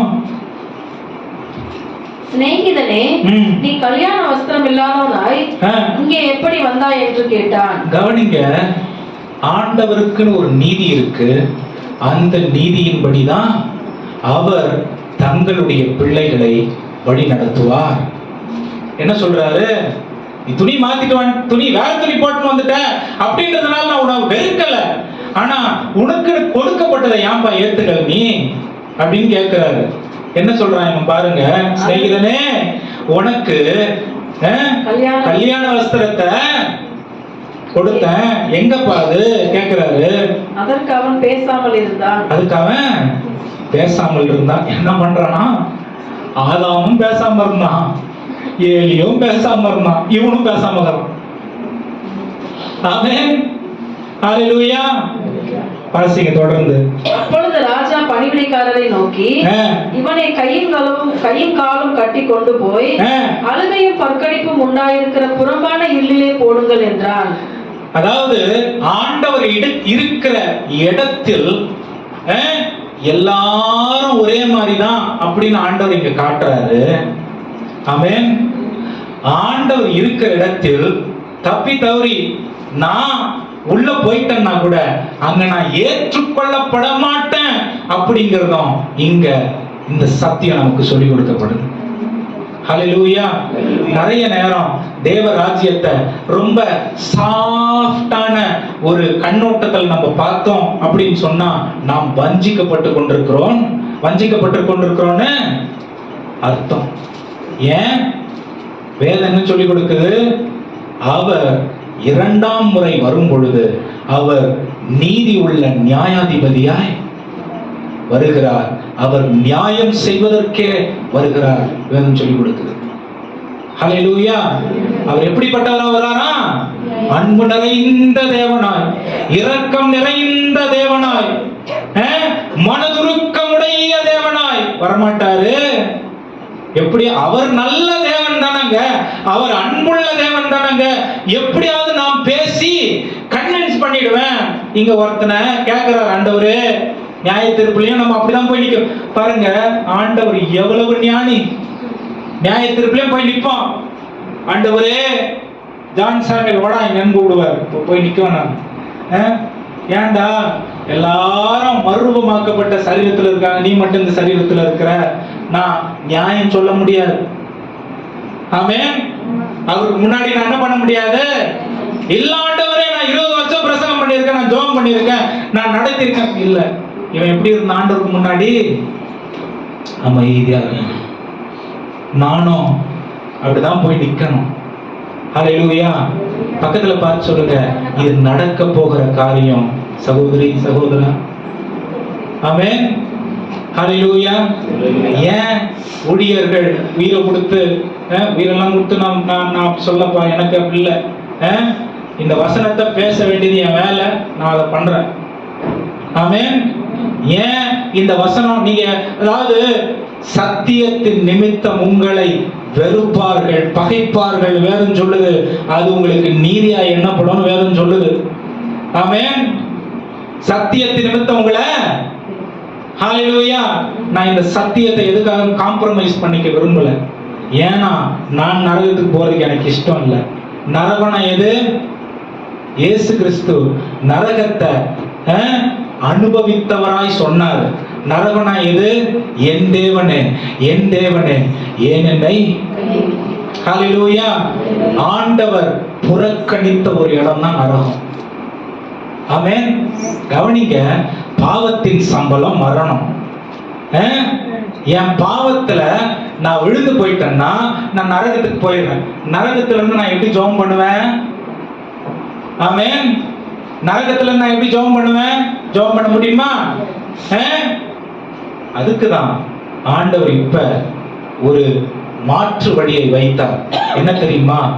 இயேசுவை நம்பி அவரை விசுவாசித்து அவருடைய தியாகத்தை நினைவு கூர்ந்து அவர் காண்பித்த மாதிரியின்படியே பூமியில் நீங்களும் நானும் அவருடைய சித்தத்தின்படி வாழ்ந்து, அவருடைய சித்தத்தின்படி வாழ்றதுன்னா என்னது? எது அவருடைய சித்தம்? போன வாரம் சொன்னேன். ஆண்டவருடைய சித்தத்திற்கு வாழ்றது எப்படி? எது ஆண்டவருடைய சித்தம்? வாசிங்க 1 தெசலோனிக்கேயர் 4ஆம் அதிகாரம் 3ஆம் வசனம். எனக்கு வசனம் ஞாபகம் இருக்கு, உங்களுக்கு ஞாபகம் இருக்கா? நான் ஒருத்தவங்களா சொல்லுவீங்கன்னு எதிர்பார்த்தேன். 1 தெசலோனிக்கேயர் 3ஆம் அதிகாரம் 4ஆம் வசனம். 4ஆம் அதிகாரம் 3ஆம் வசனம். நீங்கள் பரிசுத்தமுள்ளவர்களாக வேண்டும் என்பதே தேவனுடைய சித்தமாய் இருக்கிறது. எது ஆண்டவருடைய சித்தம் உங்க வாழ்க்கைக்கு? எது ஆண்டவருடைய சித்தம்? உலக சௌகரியம் இல்ல. ஆமென். சரீர மாம்ச திருப்தி இல்ல. ஆமென். எது நமக்கு தேவனுடைய சித்தம்? நீங்களும் நானும் பரிசுத்தர்களாய் இருப்பதே. ஏன்? நான் பரிசுத்தராய் இருக்கிறது போல நீங்களும் பரிசுத்தர்களாய். பரிசுத்தம் இல்லாமல் தேவனை தரிசிப்பது கூடாத காரியம். ஹல்லேலூயா. சொல்லுங்க ஹல்லேலூயா. இந்த மாதிரி பிரசங்கத்தை கேட்டுதான் நான் சின்ன வயசுல வளர்ந்தேன். ஒரு முறை ஹாஸ்டல் படிக்கும்போது, ஹாஸ்டல் 7வது இருக்கும்னு நினைக்கிறேன், பாஷான்ற ஒரு படம் அப்பதான் ரிலீஸ் ஆகுதுன்னு நினைக்கிறேன். அப்ப இப்பெல்லாம் நல்லா கவனிப்பீங்க. ஏன்? ஊர் கதை சொல்றேன் பாருங்க, நல்லா கவனிப்பீங்க. வசனம் சொல்லும்போது தூக்கம் அப்படியே சுத்தி அடிக்கும். ஊர் கதை சொல்லும் போது நல்ல கவனம் வந்துடும். சரி சொல்றேன், என்ன பண்றது, ஆரம்பிச்சாச்சு. அந்த படம் வந்துச்சு. ஜாஷ்வான்னு ஒரு பாஸ்டர், விஜின்னு ஒரு அண்ணன், பைபிள் பெரிய சர்ச்சில் இன்னும் ஊழியம் செய்யறாங்க. விஜின்னு ஒரு பாஸ்டர், ஜாஷ்வான்னு ஒருத்தவங்க சண்டே ஸ்கூல் எடுக்கிறதுக்கு எங்க ஹாஸ்டலுக்கு வருவாங்க. கரண்ட் போயிட்டு இருந்துச்சு. அவங்க என்ன பண்ணாங்கன்னா, ஜன்னல்ல வந்து இவங்க என்ன பண்ணிட்டு இருக்காங்கன்னு பார்த்துட்டு இருக்கு. அவங்க வந்து அப்படி ஒழிஞ்சு நிக்கிறாங்க. நாங்க இந்த படத்துல வந்த பாட்டை ஒருத்தர் வந்து வாங்கிட்டு வந்துட்டோம். அந்த பாட்டை உட்காந்து சினிமா பாட்டு பாடிருக்கிறோம். அவங்க சொன்ன ஒரு வார்த்தை இன்னைக்கு என் மனசுல அப்படியே ஆணி அடிச்ச மாதிரி இருக்கு.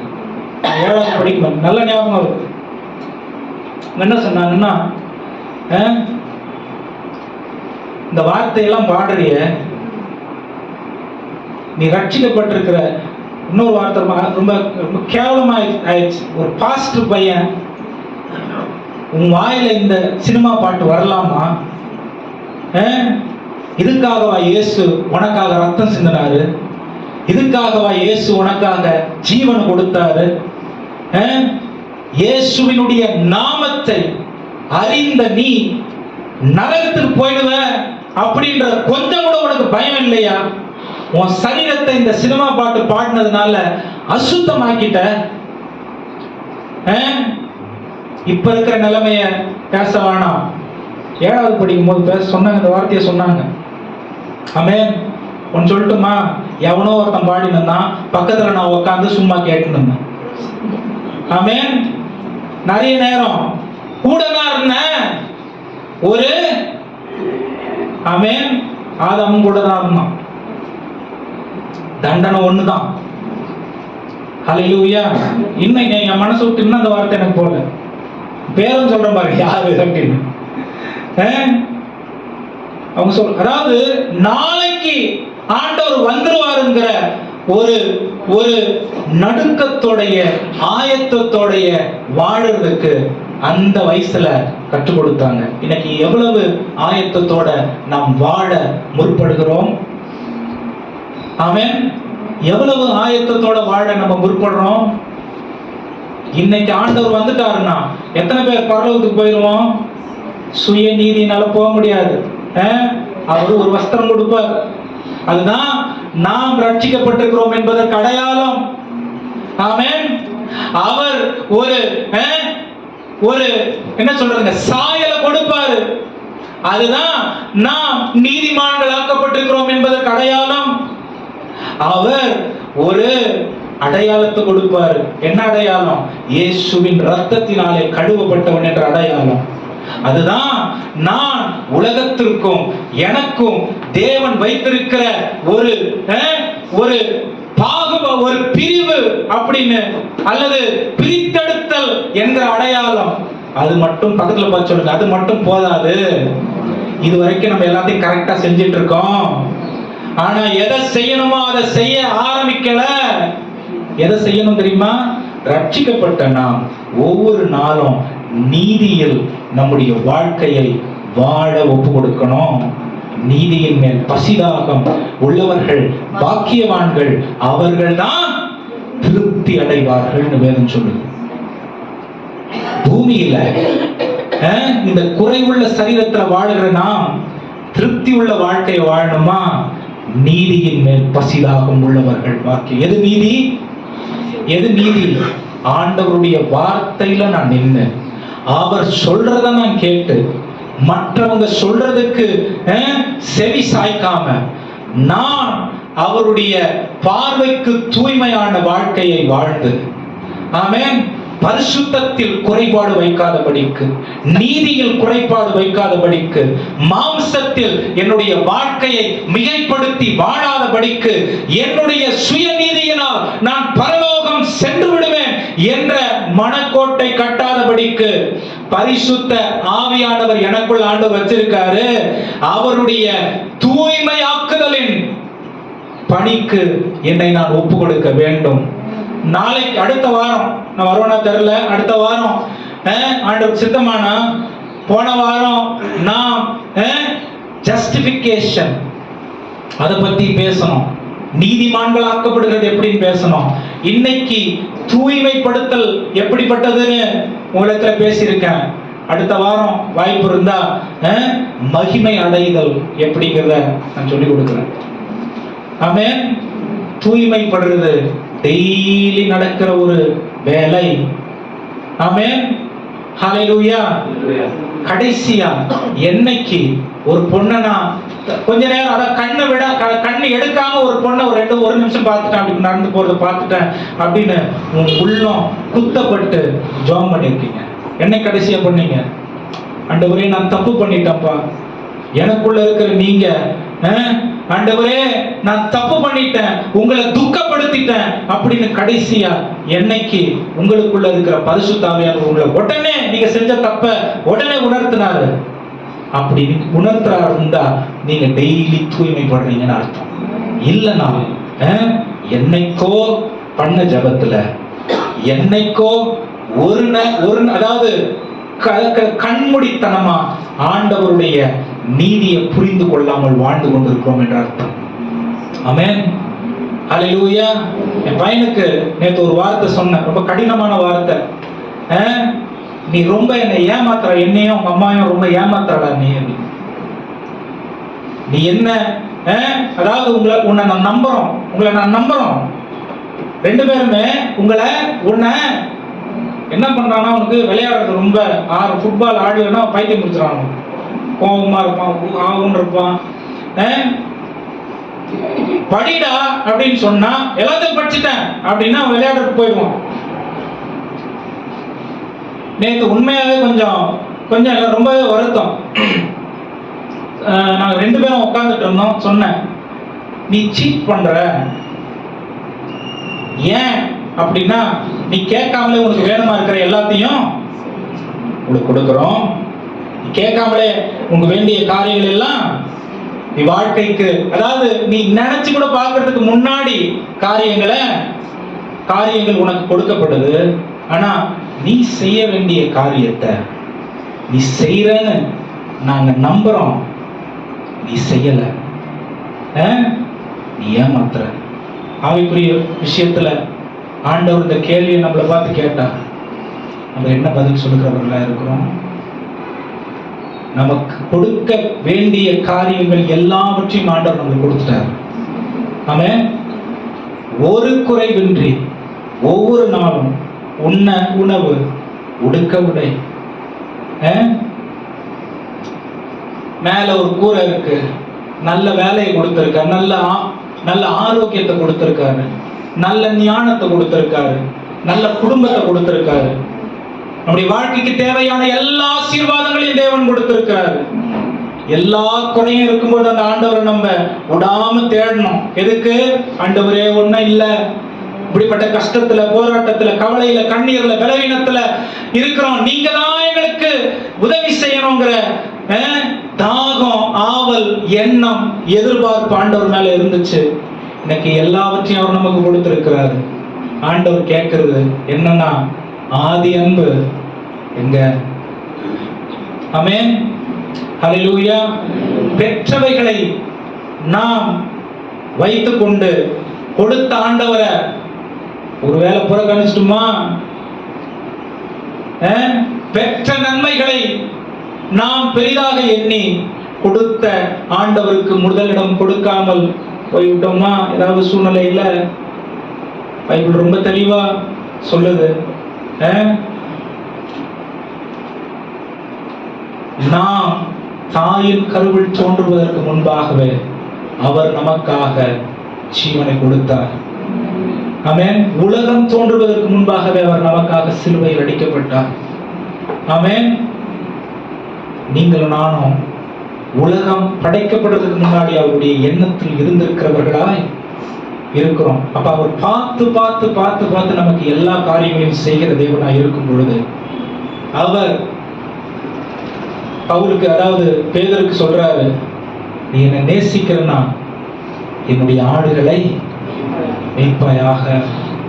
இது ஒரு உத்தரவாதம், பெரிய ரெஸ்பான்சிபிலிட்டி. நான் ரட்சிக்கப்படுறது பெருசு இல்ல, என் நிமித்தமாய் இருளில் இருக்கிறவர்கள் ஆச்சரியமான ஒளிக்கு வர வேண்டிய தேவை இருக்கிறது. என் நிமித்தமாய். அது எப்படி? இயேசுவை ஏற்று நிறைய பேர் இன்னைக்கு சுவிசேஷம் கூட தப்பா சொல்றாங்க. என்ன சுவிசேஷம்? இயேசு உன்னை நேசிக்கிறார் இல்ல. சுவிசேஷம் எப்படி ஆரம்பிக்க தெரியுமா? நீ பாவி, நாம் பாவி, நம்ம எல்லாரும் பாவம் செஞ்சு ஏகமாய் கெட்டு போயிருக்கிறோம். நமக்கு உதவி தேவை. இயேசு கிறிஸ்து பூமிக்கு வந்தார், தன்னுடைய வாழ்க்கை மூலமாக பரலோக ராஜ்யத்திற்கு உரிய வாழ்க்கையை எப்படி வாழ வேண்டும் என்று நமக்கு காண்பித்து கொடுத்தார். உங்களுடைய பாவங்களை, என்னுடைய பாவங்களை சிலுவையில் சுமந்தார். அவருடைய மரணத்தின் நிமித்தம், தியாகத்தின் நிமித்தம் நீங்களும் நானும் விடுவிக்கப்படுவதற்கு ஒரு வழி வகுத்து கொடுத்திருக்கிறார். ஆமென். இதை ஏற்றுக்கொண்டால் நாம் நித்திய ஜீவன் அடைவதற்கு வழியை தேவன் நமக்காக வைத்திருக்கிறார். இதான் முழு நற்செய்தி. இன்னைக்கு செத்துட்டா எங்க போவ? எனக்கு எப்படி தெரியும்னு திருப்பி பதில் சொல்லிட்டா நீங்க என்ன அடுத்த பதில் என்ன கிட்ட? ஆமென். எனக்கு எப்படி தெரியும்? செத்த பிறகு யார் எங்க போவாங்கன்னு எங்களுக்கு எப்படி தெரியும் சொல்லிட்டா என்ன பதில் இருக்கு? சுவிசேஷம் அறிவித்தலில் முதல் கட்டம் நான் பாவி என்று உணர்கிற அந்த காரியம். ஆமென். என்னுடைய நீதியினாலே, என்னுடைய நற்கிரியையினாலே, என்னுடைய என்ன சொல்றதுங்க பின்னணியினாலே நான் பரலோகத்திற்கு போக முடியாது. இயேசுவினுடைய தியாகத்தினாலே, பரிசுத்த ஆவியானவருடைய சுத்திகரிப்பினாலே நான் தூய்மையாக்கப்பட்டு பரலோகத்திற்கு நேராய் வாழ ஆண்டவர் என்னை ஆயத்தப்படுத்துறாருங்கிறதான் நற்செய்தி. ஹல்லேலூயா சொல்லுங்க. ஹல்லேலூயா. ஒன்னு சொல்லட்டுமா? நிறைய நேரம் பாஸ்டர் ஊழியத்துல நாம் மற்றவர்களை ஏமாற்றி விடலாம். பைபிள்ல தெரியுமா சொல்லுது? பிசாசெல்லாம் என்ன ஏமாத்த முடியாது. பிசாசுக்கு ஏமாத்துறதுல எத்தனை வருஷம் எக்ஸ்பீரியன்ஸ் தெரியுமா? 6000 வருஷம் எக்ஸ்பீரியன்ஸ். பிசாசுக்கு ஏமாத்துறதுல எத்தனை வருஷம் எக்ஸ்பீரியன்ஸ் தெரியுமா? ஆதாம் ஏவாளை வஞ்சித்தான், இன்னைக்கும் அதை தொடர்ந்து கொண்டே இருக்கிறான். ஆமென். வசனத்தை சொல்லி அநேகரை வழிவிலக போகிறதுக்கு பிசாசு எத்தனை யுக்திகளை அவன் பயன்படுத்தியிருக்கிறான் தெரியுமா? ஆனா வேதனை தெரியுமா சொல்லுது? தாழ்மையின் ஆடை அணிந்து கொண்டு வசனத்தின் பட்டயத்தை ஏந்தி, எபேசியர் 6ஆம் அதிகாரம், பட்டயத்தை ஏந்தி பரிசுத்த ஆவியானவருக்கு உங்க வாழ்க்கையை ஒப்பு கொடுத்து நீதி உள்ள வாழ்க்கையை பூமியில் வாழும் பொழுது தேவன் நாம் மகிமைக்காக இந்த பூமியில் நாம் வாழ முடியும். ஹல்லேலூயா. தேவனுடைய பார்வைக்கு நீதியா எண்ணப்படும். ஆமென். நமக்கு நல்லது தேவனுக்கும் நல்லதா இருக்கணும்னு அவசியம் இல்லை. ஆனா தேவனுக்கு எது நல்லதோ அது நமக்கு நிச்சயமா நல்லதா தான் இருக்கும். ஹல்லேலூயா. ஏன்? நம்மளை விட நம்மளை குறித்து அதிகமாய் அறிந்திருக்கிறவர் நம்முடைய தேவன். நம்முடைய முடிவு நாம் பிறப்பதற்கு முன்பாகவே அவர் கண்டிருக்கிற தேவனாய் இருக்கிறார். அப்ப அவர் கிட்ட நெருங்கிறதுக்கு என்ன வழி? ஒரே வழிதான். ஆண்டவரே, நான் ஒண்ணும் இல்லை. நான் எவ்வளவு உயரத்தில் இருந்தாலும், என் அந்தஸ்து, அதிகாரம், பதவி, பணம் எவ்வளவு உயரத்தில் இருந்தாலும் ஆண்டவர் கிட்ட வரும் பொழுது ஆண்டவர் நம்மளெல்லாம் எப்படி நம்ம பார்க்கிறாரு? நான் 60 வருஷத்துக்கு முன்னாடி ரட்சிக்கப்பட்டிருக்கிற ஒரு முதிர்ந்த கிறிஸ்தவனா இருந்தாலும் இன்னைக்கு ரட்சிக்கப்பட்ட பாவி ஆண்டவர் எப்படி பார்க்கிறாரோ அப்படிதான் என்னை ஆண்டவர் பார்க்கிறாரு. ஏன்னா அவருடைய நீதியினாலதான் நான் ரட்சிக்கப்பட்டிருக்கிறேன். ஆமென். என்னுடைய அனுபவம் ஒன்னும் இல்லை, என்னுடைய திறமைகள், சாதனைகள் ஒன்னும் இல்லை. கிருபையினாலே தினந்தோறும் அவருடைய நடத்துதலுக்கு எதிர்பார்த்து வாழ்வதை தேவன் விரும்புகிற புத்தி உள்ள நீதிமானுடைய வாழ்க்கையா இருக்கிறது. ஹல்லேலூயா சொல்லுங்க. ஹல்லேலூயா. எனக்கு தெரியுங்கிற நிலைமையில நான் என்னைக்கு வந்துட்டனோ ஆண்டவர் அந்த இடத்துல நம்மளை நடத்துறதுக்கு நிறுத்திடுறாரு. ஆண்டவரே நடத்துங்க, எனக்கு தெரியல. ஆமென். நீங்க தான் என்ன நடத்தணும். ஏன்னா பரலோக ராஜ்யத்தில் இருந்த ஒருத்தர் தான் பரலோக ராஜ்யத்திற்கு நேராய் நம்மளை வழி நடத்த முடியும். பரிசுத்த ஆவியானவர் உலகம் தோன்றுவதற்கு முன்பாகவே திரியேக தேவனாய் அந்யோன்யத்தில் இணைந்திருந்தவர்களாய் இருந்திருக்கிறார்கள். நமக்குள்ள அவர் நமக்குள்ள அவர் வாசம் பண்றார். 2 அதிகாரம் 19 வசனம் 2 கொரிந்தியர்ல தான் சொல்லுது, நீங்கள் பரிசுத்த ஆவியானுடைய ஆலயமா இருக்கிறீர்கள் என்று அறியீர்களா என்று வேதவசனம் சொல்லுது இல்லையா? அப்ப எதுக்காக அவர் நமக்காக கொடுக்கப்பட்டிருக்காருன்னா, பரலோகத்திற்கு நேராய் நம்முடைய வாழ்க்கையை சீர்படுத்துவதற்காக. ஆமா, ஆமென். பரிசுத்தமா வாழறதுக்கு, நீதியா வாழறதுக்கு, தாழ்மையா வாழறதுக்கு, கீழ்ப்படிதலோடு இருப்பதற்கு, தேவனுக்கு நம்மை அர்ப்பணித்து அவருடைய சித்தத்தின்படி இந்த பூமியில அவரை வெளிப்படுத்துவதற்காக தான் நம்மள அவர் தெரிந்தெடுத்திருக்கிற தேவனா இருக்கிறார். ஆமென். பக்கத்துல பார்த்து சொல்லுங்க, இது டெய்லி நடக்கிற வேலை. காலையில எழுந்து சொல்லுங்க, ஆண்டவரே நான் வெறுமையா இருக்கிறேன், உம்முடைய ஆவியினால் என்னை நிரப்பும். ஆமென். நாள் முடியும் பொழுது சொல்லுங்க, ஜெபம் பண்ணாம தூங்கிறாதீங்க. இந்த நாள் முடியும் போது சொல்லுங்க, ஆண்டவரே இந்த நாள் முழுவதையும் என்னை கடந்து வர செய்கிறேன், உமக்கு நன்றி. என்னுடைய தப்பிதங்களை மன்னியும், என்னுடைய குறைவுகளை நிறைவாக்கும். இன்றைக்கு நான் செய்த தவறுகளோடு நான் படுக்கைக்கு போக விரும்பல. ஏன்னா இன்னைக்கு நீங்க வந்துட்டீங்கன்னா நான் கைவிடப்பட ஆண்டவரே அந்த நிலைமையில இருக்க கூடாது. ஹல்லேலூயா. இது நமக்காக, பிறருக்காக தேவன் நமக்கு கற்றுக் கொடுத்ததான ஒரு சத்தியம். ஆமென். மறந்துடாதீங்க, 1 சாமுவேல் 15 அதிகாரம் சவுலுடைய நீதி தேவனுடைய நீதிக்கு சமமானது அல்ல. மத்தேயு 22 அதிகாரம் நம்முடைய நீதி தேவன் கொடுக்கிறதான நீதிக்கு சமமானது அல்ல. இது வெறுமையாய் தாழ்த்தி அவருடைய நடத்துதலுக்கு ஒப்பு கொடுக்கிறதுல வருகிற ஒரு காரியம். ஆமென். ஹல்லேலூயா. அது எவ்வளவு உயர்வுல நாம் இருந்தாலும் நமக்குள்ளே காணப்பட வேண்டிய ஒரு காரியம். கண்களை மூடி கர்த்தரை நோக்கி பார்க்கலாம். ஆண்டவரை பார்த்து கேளுங்க, ஆண்டவரே கிருபையினாலே எங்களை ரட்சித்திருக்கிறீர். ஆண்டவராக இயேசு கிறிஸ்து எங்களுக்காக கொடுத்திருக்கிற ஆண்டவரே அது எடுபடாத நல்ல பங்கு எங்களுடைய வாழ்க்கையில் நிலைநாட்டி இருக்கிறீர். அது உண்மைதான். ஆனால் தினந்தோறும் நாங்க ஆண்டவரே தூய்மைப்படுவது உமக்கு பிரியமானதா, உமக்கு உகந்ததா இருக்கிறது. அந்த காரியங்களையும் எங்களுடைய வாழ்க்கையில நாங்கள் மறந்து விடாதபடிக்கு பரிசுத்த ஆவியானவருக்கு இடம் கொடுத்து அவர் எங்களை சுத்த ஆவியானவர் சுத்திகரிப்புக்குள்ள எங்களை நடத்துவதற்கு எங்களை ஒப்பு கொடுக்கிற ஆண்டவர் என்று சொல்லி ஒரு வார்த்தை ஒரு நிமிஷம் எல்லாம் வாழ்கிற தேவனை ஸ்தோத்திரிக்கலாம். ஹல்லேலூயா. நன்றி ஆண்டவரே. நடத்தும் இயேசுநாதா உமக்கு நன்றி ஐயா.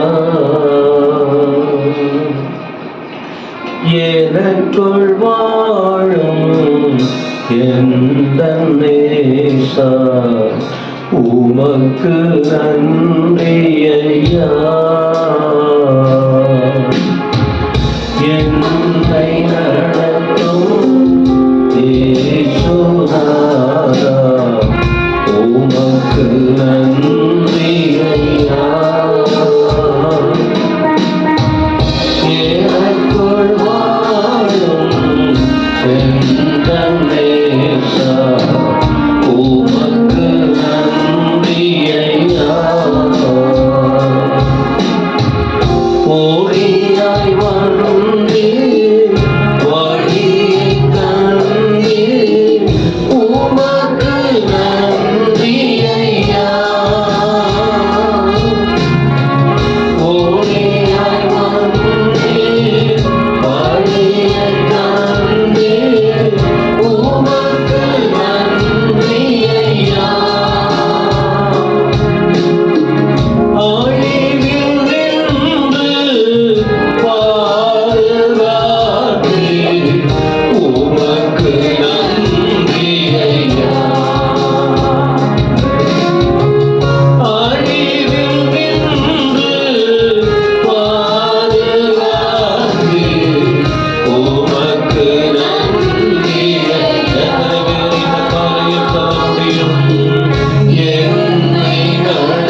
ஐயா. பூவாய் வளர்ந்து பூத்து குலுங்கி மலர செய்யும் ஐயா. என்னை நடத்தும் இயேசுநாதா, உமக்கு நன்றி ஐயா. எனக்குள் வாழும் எந்த நேசா, உமக்கு நன்றி ஐயா. என்னை நடத்தும் இயேசுநாதா, உமக்கு நன்றி ஐயா. எனக்குள் வாழும் எந்த நேசா, உமக்கு நன்றி ஐயா. அல்லேலூயா,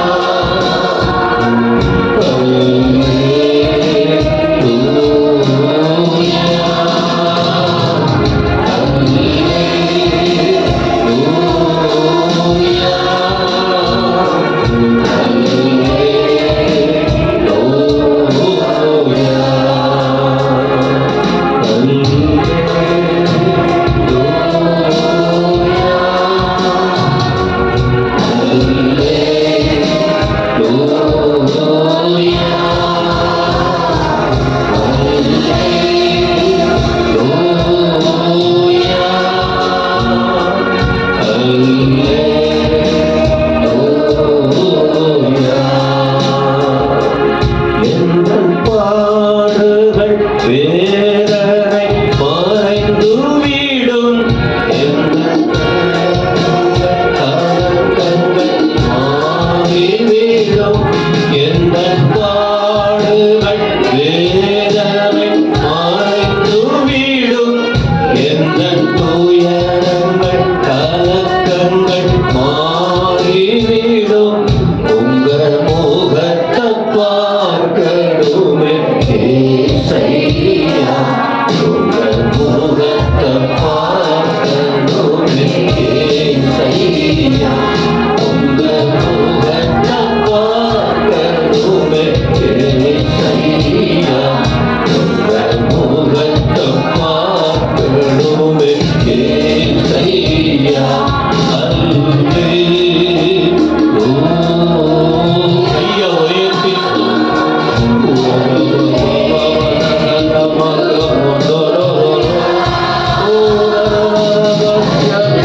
கடைசியா ஒரு முறை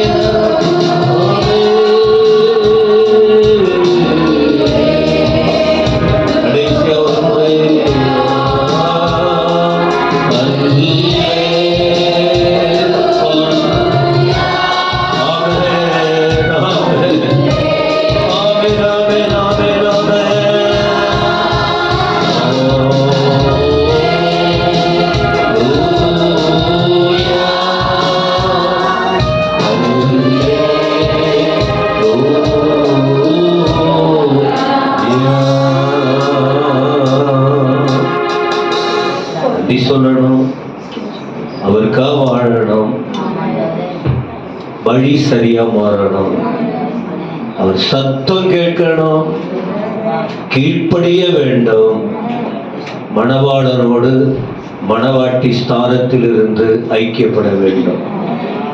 நன்றி சொல்லி பிரதர் ரமேஷ் கண்களை மூடி கர்த்தரை நோக்கி பார்க்கும்போது, கிருபையான நல்ல ஆண்டவரை ஆசீர்வதிக்கப்பட்டதான இந்த பரிசுத்த ஓய்வு நாளுக்காக மக்கள் நன்றி செலுத்துகிற கர்த்தாவே ஸ்தோத்திரம். விசேஷமா இந்த நாளில் கூட தகப்பனே ஸ்தோத்திரம்.